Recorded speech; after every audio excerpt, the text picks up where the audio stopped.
Doctor চান ঘরে বসেছিল। হঠাৎ করে একটি বিস্ফোরণের শব্দ হলো। এক মুহূর্তের মধ্যেই সম্পূর্ণ ঘর ধূলিসাৎ হয়ে গেল। কোনো চিৎকারের আওয়াজও হলো না। কিছুক্ষণের মধ্যেই সেখানে অনেক মানুষ হাজির হয়ে গেল এবং অ্যাম্বুলেন্স। সকাল হতে না হতেই ডক্টর জনের সহকারী স্যামি এবং স্পাইডিও চলে এলো। তাদের আত্মচিৎকার থামায়কে গোয়েন্দা এবং পুলিশরা হাজির হয়ে গিয়েছে। তারা তদন্ত পরিচালনা করছে যে এত জনপ্রিয় একজন গবেষক, তার বাড়িতে এত বড় একটি বিস্ফোরণ এবং হত্যাকাণ্ড, এটি কিভাবে হতে পারে। তারা তো এটা মানতেও প্রস্তুত না যে এটা হত্যাকাণ্ড।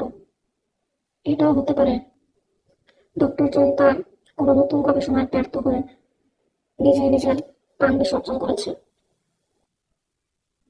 সেমি বলে উঠল, এতে শার্লকের হাত থাকতে পারে, কারণ শার্লক অনেকবার ডক্টর জনকে হত্যা করার চেষ্টা করেছে। ঘটনাস্থলে সবকিছু একদম ছাই হয়ে গেছে, কোনো লাশের বিন্দুমাত্র নেই। অনেক খোঁজাখুঁজির পর সম্ভবত ডক্টর জনেরই হাড্ডি বা কোনো অংশ পাওয়া গেল। তা দেখে বোঝা গেল যে এখানে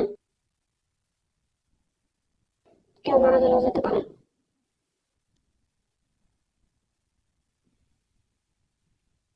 এত সহজেই কি ডক্টর জন আমাদেরকে ছেড়ে চলে যাবে?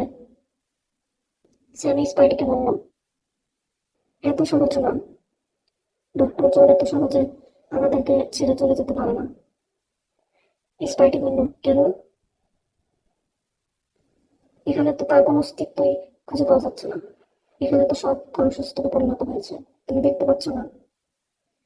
স্যামি বলল, ডক্টর জনের এমন কিছু অলৌকিক শক্তি আছে যার মাধ্যমে সে তার দেহ ব্যতীত পুনরুজ্জীবিত হতে পারে, এমনকি সে মৃত্যুকে জয় করতে পারে।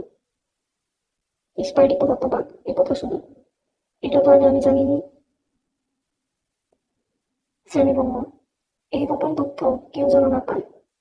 ডক্টর জনের নিকটবর্তী কিছু মানুষ ব্যতীত এই রহস্য আর কেউ জানে না।